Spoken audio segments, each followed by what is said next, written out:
Hey everybody, Texas Stroke here, Lance's Performance Shop, LoneStarMopars.com. Wednesday night, 9:30 p.m. Kind of burning the pre-midnight oil, if you will. And, I hope you enjoy Trainwreck tool hauls, because that's what this is. First and foremost, my apologies ever since the bad wildfires. I've kind of never recovered from that. Like breathing-wise, nose has been running like crazy. So we got that going on. I've also got a very severe time crunch. We got my nephew's birthday coming. I need this stuff in. Been slammed at work. In fact, last Wednesday, Tuesday night, I was just tired, didn't even think of it. I didn't schedule a video. I did have some of you worry about me, so thank you for that.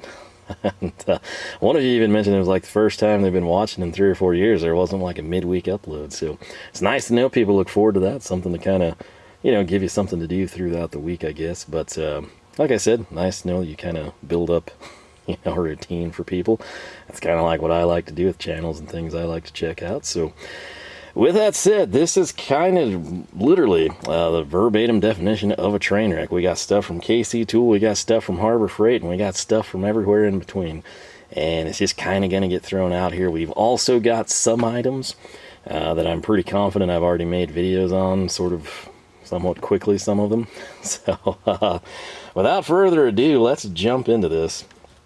And this last, I don't know, everything just bleeds together now, but a couple weekends ago, I was at Harbor Freight with my nephew. I asked him if there's anything he wanted for his birthday, and what he came up with was a level. And the reason for that, he and my sister have constantly been like hanging things on the wall, and they want to make sure it's square, you know, like when I'm not there.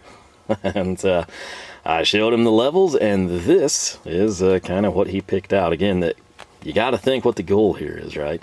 He's not framing, building anything structural. It's to check squareness on the level of a picture or insert blank item that they may hang on the wall. So this one is lightweight. It is magnetic. I'm honestly not sure how often they'll get to make use of that feature, but I'd kind of walked him through levels several years back, my little Empire ones at work. But yeah, these are very, very cheap. I have zero experience with these, none whatsoever. I've never had a level from Harbor Freight, shockingly as that may be. And I do have to say, if you are someone that doesn't do, like maybe, you know, a neighbor, you mend a fence for the neighbor when the winds come through. I use this based on what I go through here, right, with the wind knocking fences down.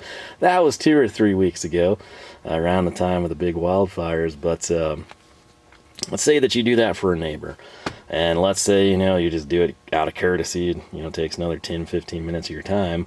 But let's say that they've got somebody whose fence was devastated, right? And you're not a fencer. You're not somebody that wants to do that. You don't care to do it, but you can. And you get a sob story. It's real sad to some old lady, something along those lines, and you agree to go do it. If it's a situation where you're having to replace things, again, plug in whatever sad, sappy story you want. But what I'm getting at, don't go out and take your expensive level. You know, again, if this is like one-time shade tree type stuff, DIY, helping someone out, something like this fills that void nicely. Similarly, maybe your kid's going off to a dorm room, maybe they just bought a house, maybe they just got married. There's one of those things. They're going to have a lot of pictures they want to hang. Just like my nephew, this will at least kind of help them have something that should get square. And if they do a terrible job, you can be the nice parent that you are and just say, well, it must have been that level I gave you. But, for what it's worth, I checked it out at the store. We kind of played around with it. It seems to function. I moved some of the pegs, tilted them. It seemed to pick it up. I squared them. It seemed accurate. So there's not a lot that could go wrong. But like I said, no experience there. Now, being the upstanding, cool uncle that I am, I can't let that go. Again, if I had experience, maybe so. But I bought a lot of these. I think well, not a lot, maybe 4 to 5. And this one is one that I've never issued, obviously. I may have used it because they slide right out. That's kind of the cool thing about these. But this is a slight upgrade over that unit, should it be inferior. And you should know these very well from my KC Tool videos. I think one of the ones I haven't opened might be a KC Tool branded one. I'm sure this, you gotta think, like, this is years and years of like tool of the day and sales and ooh, free freight type of a thing. I honestly have to say I have a spare, and I do that primarily, you know, for like when I got a fixture table, which I have now here at the house. But This is the one I sort of toyed with putting this on the forklift. And you think like, what, why? Again, trying to save myself a little bit of time here, but picture if you're the driver of the forklift, right? And picture, if you will, you had a company that will go unnamed that has 2 P's in it, if you want to deduce anything, and they cracked a gland nut. They replaced the seal and cracked a gland nut, making the leak of the seal on the mast even worse by cracking the gland nut. I have figured out over time, discovering pig mat, things like that, try to make a positive out of a negative. One of the things I've discovered is the more I tilt, the more I leak. And so sometimes, like, I pick up really long, really awkward, so if I ever bring in a stick of pipe, I've got to tilt. Like, you cannot work around that. I can't just pick it up, right? I've got fork extensions. They're good for about 8 feet. That number one, that doesn't fit in your smaller pipe sizes. But 2, you've just got to tilt. Similarly, like when somebody ships something in that's a terrible pallet that's busted and collapsed, I sometimes have to tilt. Sometimes to get under things that are pallets that aren't really structurally sound, you got to tilt down. I kid you not, with what's done there and the way this thing's set up, the more you tilt, the more it leaks. I wanted to put this there kind of just as like a visual, like, hey, keep that square. I haven't done that because I'm sure something would happen. Someone would take it, it would get knocked off, it would get run over, it would fall, it would get run over by the forklift after falling, things like that. So I'm going to part with this and rehome it with my nephew. Again, brand new, still in package. Again, if you're unaware, it'll just slide out of this little sleeve like that. But that's a very good magnet. It's magnetic on 2 sides. And of course, it has the belt clip. You could clip that to the side of a cart even. Maybe like a desk drawer if you've got a provision for that. So between those 2, I think we're covered. I feel pretty good about it. Moving along, trying to stick with this cart and a magnet. How about that segue? I've got this. This is from Aries. These are pretty much the same thing. I don't know who the OEM is. The ones in the past I brought in have been Olsa. The cool thing with any of them, Olsa or Aries, if you just flip it, which has no impact on the layout, you don't have to put up with the logo. Or if you've got small like company decals or anything, you want to like print something, or you've just got stickers, you can go that route. These are really nice.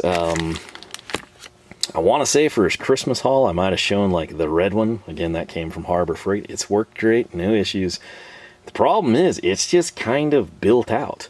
And it's not that we filled every blank, it's that I put little magnetic nut setters in there for him. And to go with his impact, you can do that and they fit really nicely, but the problem is, like, then they occlude some of the holes. So even though you've got way more slots available, they're sort of not functional, if you will. I wanted to have this for bits, other things, maybe even like adapters for him. I think those might have been homed with the nut setters. I really can't remember what we did. But and also this brings up, if he does want me to swap things around, I could make SAE blue and metric red, vice versa, whatever he prefers, and kind of free up some slots, put the nut setters at the back that way. But again, if you have just a base 5 to 7 piece nut setter and you do SAE and metric here, it kind of fills out specifically when you get to the bigger sizes, right? So that was a cool addition. It's going to match his cart. I brought one of these in for myself. It's at work. It is holding, ironically, magnetic nut setters, and it does a very nice job of it. So that is a win. It was pretty reasonable. Sticking with the jungle side, I sort of made a quick video on these. I didn't get to spend as much time as I wanted to, but picked one of these up at the parts store. Of course, it was silver, and thought, that'd kind of be cool for my nephew too. Green is his favorite color, not like alpha green, not snap-on green, not tool truck green. Sort of think SK, think of Stahlwille, dark green, if you will. And that's his color. I think Matco's green might be the darkest of the big American stuff. Again, Stahlwille pretty close. In fact, he always, like, I pull out my knife or, screwdriver, like, yeah, that's the color. These are the Titans. Obviously, they're anodized, so that kind of pitches the contrast of the color a smidge. But they look pretty cool. I think they'll actually be really handy, especially for him, maybe the bit one. It's going to pair really well with this guy. There's going to be his only rotos. Again, just kind of a nice, sort of almost a novelty, but way too functional to be deemed a novelty. And again, they're in his favorite color. If you're a green person, I'm talking dark green, you know it's kind of hard to find that stuff, right? You get the Sublime, which again, a lot of people like Sublime, a lot of green people, doesn't matter. It can be spring green, sassy grass, Sublime, F8, you name it. If it's green, it's good to go. Some people, it's only Sublime or a bright green. Some people, it's a dark green. Some people, it's a really dark green. And for my nephew, it tends on the darker side. So I think he'll enjoy those. To pair with that, and possibly to pair with this, not really, we have this. Like I said, man, we got a little bit of everything here for you. So people tend to have liked the Trainwreck, so let me know if you're a fan, or if you're like, oh, you should have put the German stuff there and the cheap stuff here and Harbor Freight separate. I think it's sometimes nice to just have a hodgepodge. You don't know what I'm going to pull out next, right? Sort of like a magician at a kid's pizza party. You know, you get disconnected and you're like, oh, that guy's actually pretty good. But, these are fantastic. This is obviously the set that skews more American or traditional SAE, if you will. I so wish they would offer the hex profiles. This isn't just Hazet, it's across the board with stuff like this in SAE sizes. That would be really good. I think this will be good for my nephew nonetheless, but we basically got, wait a second.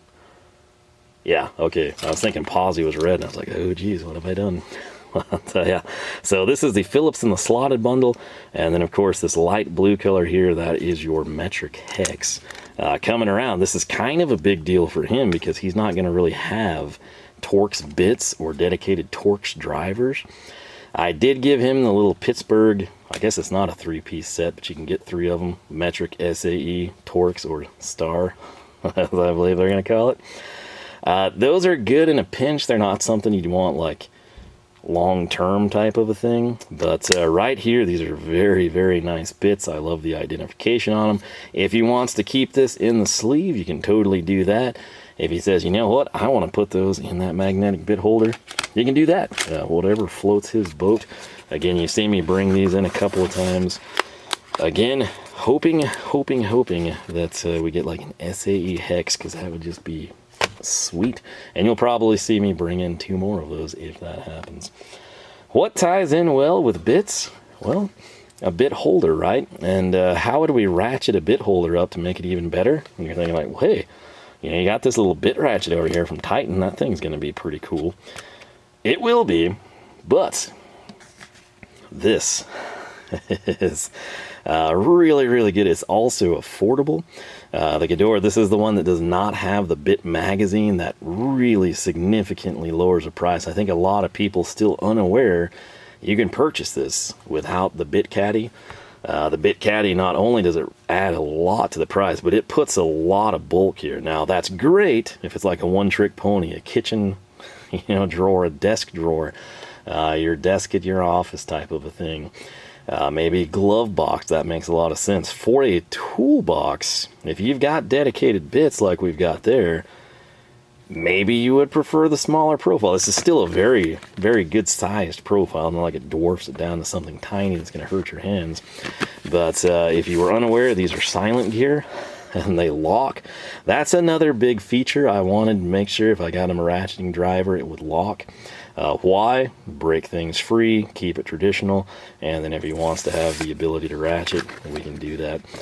I was kind of torn on this one if it was going to go to work or I was going to give it to my nephew, and I elected to give it to my nephew, meaning I still have a void at work with no ratcheting bit holders. So we will have to work around that at some point, but hey, that's one of the great things about giving. That means you've got more space to fill. So just sticking with the German tools here, I think we may have covered these. I believe I would have picked these up on, like, again, I check clearance at KC Tool all the time. I check sales just to see like weird random things that you wouldn't even think would be there. And lo and behold, we've got this from Stabila. These are smaller than the pliers I've given him in the past, which is nice. Again, what do they have here aside from being Stahlwille? They're green, and this is his green. This is like the keynote green for him. And again, I know he could probably get by with what I've given him, a little NWS set. If I'm thinking back, I have him a Gedore pliers wrench, which is how that ties in. I did that mainly because the box was blue. I also got a good deal on it. And these, honestly, it's just nice to have smaller pliers, right? Maybe you come in and you prefer 8 or 9 inch monsters. Every once in a while, you know what happens. You get great leverage. You can cut easier. You got high leverage, fulcrum points different, all that good stuff. You can hold something way bigger sizes. But there's just certain spaces, certain confines I can't go into. He's got a good pair of side cutters here. He's got these. Plus, I've used this size of plier from Stahlwille for years now, and I absolutely love them. So there we go. The last item, this is the big ticket item, and we're going all the way back, circling all around, full circle, to, you guessed it, Harbor Freight. So I'm going to come in. We're going to drop this thing down. It reminds me, I meant to buy him some drill bits, and I did not. And, yikes, that's a barn burner there. But we will get some, and they'll probably be Hercules. I've got 1 or 2 sets of those. One of them's like rarely ever used because it's in like a mobile setup deal. The other one I have used, aside from doing that to me, they've been good so far. I don't use them often. Most of the time I'm drilling on something that's huge, right, sort of a radial. But in the times I just need to like egg something out, we go to town. Now the cool thing here, this was the kit. I picked this up Black Friday, Christmas-ish. Got a really good buy on it. These are currently on sale again, or they were. Can't really, like I said, man, I've been busy. But these are typically right around 100 for the kit. They finally did a kit, if you were unaware. It only has the 2 amp hour battery. That's sort of like the, downside. Upside, if you're new to the Hercules line, you get a battery, you get a charger. You can usually pair this with a battery, but then you lose promotions. My logic on this, I picked it up the same time I got him the Impact. I really wanted Hercules. I don't know what they're doing. I wanted them to have an inflator. I gave up. I caved in. I was always having to like transport them back and forth. I have a little rigid one, which has been great to me. But I just pulled the trigger this past Christmas. I bought 3 of them. Mom, sister, nephew. They're all set up. They're on that platform now. But my thoughts were like, okay, hey, if Hercules will just come out with a frickin' inflator, hopefully it's like dual setup now, like plug into the wall, have a battery too, since they've taken so long to do it. You'd think that would come out before a lot of the thing. Like, we have a nibbler, right? There's a nibbler before they did an inflator, and I just have to go out on a limb and say, like, you're probably going to sell more inflators than nibblers. Nibbler's cool, don't get me wrong. I haven't used it, can't speak for it, but I use a nibbler. It'd be awesome to have one without an airline attached to it, for certain things, because you're mainly cutting sheet metal, light duty stuff. It should be able to cut. But the thing is, like, wouldn't you think you'd sell more inflators? I don't know if their logic is like, well, Braun has one, Bauer has one, we're just going to, run with that. So yeah, I still wait, but my thoughts at the time were like, hey, in his car, let's put the bag together, let's have the other charger, meaning this charger, the first charger from the Impact. It's already set up. It can obviously charge whatever, but my thoughts were like, hey, that can then go in a bag in the trunk, and he'll always have it with him. He was at like a friend's house and comes out and his tire's flat, or his friend's tire's flat, or they're like, hey, let's play basketball. Everything's flat. And there you go. Even if your battery's dead because you haven't bothered to check the charge and keep it up, if you will, you have a charger for the battery, right? And then you've got an inflator. But yeah, it is what it is. The crazy thing here, I do not have as many tools as I do have in the Hercules line. I don't have a drill, not the previous drill, not a cheap drill, not a 12, nothing. So this is something he's got that I don't have. I'm not going to open this for you, obviously, because this is a gift. But the good news is, if I like it for him, I might come in and pick one up for myself, probably tool only. We'll check it out there. So he gets to be my guinea pig in this case. But yeah, I would recommend, if you pick this up, this is a great starting point. But if you like it, I would turn around and I would get a bigger battery. Same thing with the Impact. Even if it's light duty DIY stuff, get a bigger battery. That's a good investment. You'll find the batteries on sale way more often than the tools or these kits. So keep that one in mind. Also, just for like something kind of like my nephew, or if you're just light duty type of a thing, you have an extra battery or this little 2 amp hour, you could easily put one of those USB chargers. You get in a bind, you pop your trunk, you've got your battery with a little juice in it, you put that on there, you can maybe get your phone back up to the point that you can call someone and use the flashlight, right? So 2 amp hour, not totally useless, but again, it would be nice to have something a little bit beefier. But yeah, that is that. I've got some other stuff. I don't know that anyone would care to see it since it's not specifically tool related, but yeah, I've got to well, you can probably tell my nose is about to plug me up here. So before we get into all that, I'm going to wrap this up. Again, let me know if you've got experience, if you like to tighten stuff. If you're a green person, does it matter the shade of green? Do you prefer dark green like my nephew? Do you prefer Sublime or Snap-on green? Is it Stahlwille, old SK? You know, it's always interesting. Orange is kind of the same way. You sort of have like a really bright neon orange, fluorescent caution cone type stuff, and then you have sort of like a darker orange. And usually, again, someone that says orange would be happy with either one because it's orange. Some people prefer specifically, or, you know, they might not care as long as it's orange, but they would have a preference. So it's always kind of cool to keep tabs on that stuff. The other minor note about this level, it's sort of high visibility. It's sort of that caution cone neon orange, right? Looks like 1987. So should they drop that, leave it hanging on top of a picture or something, it's going to stand out. So hopefully it won't get lost. If it does, not a very big expense. But yeah, we're slowly building up a decent little set. Again, I had brought up doing, you know, like an in-car kit, and kind of got into that. That'll be a different story for a different day, but it's kind of something I'm sort of piecing together behind the scenes for myself as well. And then I'll probably take what I learned there, apply it to him. His stuff, it'll be metric. You don't have to worry about SAE. He doesn't drive around in old, you know, beaters or, you know, muscle era stuff. So we can just stick with the basics for him, you know, just metric and call it good. So yeah, but we'll work towards that. I thought about doing that now, and I was like, nah, let's kind of want to shop around, see if I can't find something better. There was a deal on PIttsburgh ratcheting wrenches, which shockingly I've never used one. I was sort of thinking like, yeah, that wouldn't be terrible to have. I was like, would it though? And, my experience with PIttsburgh wrenches goes back to like one of those huge kits, and those things suck. I mean, they are terrible. That's the stuff that gave Harbor Freight a bad reputation. I think it's Pittsburgh. It was like one of those, it's sitting right over here. It's like a big black piece of plastic with gray trays that slide out. I don't think there was anything in that kit worth owning. I don't think you would do anything but further exacerbate the situation that you find yourself in with that kit. I should realistically probably burn it. It's bad.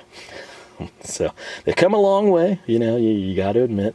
But when people still complain about Harbor Freight and say it's all junk, that's what they're basing that on. So that one's pretty bad. So I try to be very fair. I think the initial inspection seems good. Obviously, we got a lot of Harbor Freight stuff. I've been happy with it for the most part, but that kit is bad. So when I saw those wrenches, I'm like, yes, that's a pretty cool deal for like a little car kit, right? Roadside repair. Lose it, break it, doesn't really matter, right? If you can keep tabs on it, you can just swap it out for a new one. And then I flash back to that kit, and I'm like, I don't know.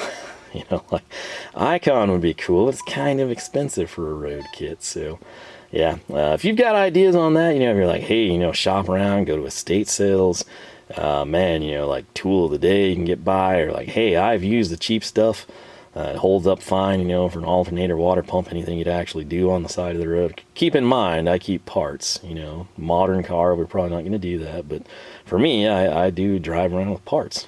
You kind of learn what fails and what doesn't, but yeah, that's probably something we'll explore here coming up pretty soon. But some of you might be like, oh, just buy cheap Stahlwille double open end, it's your ticket.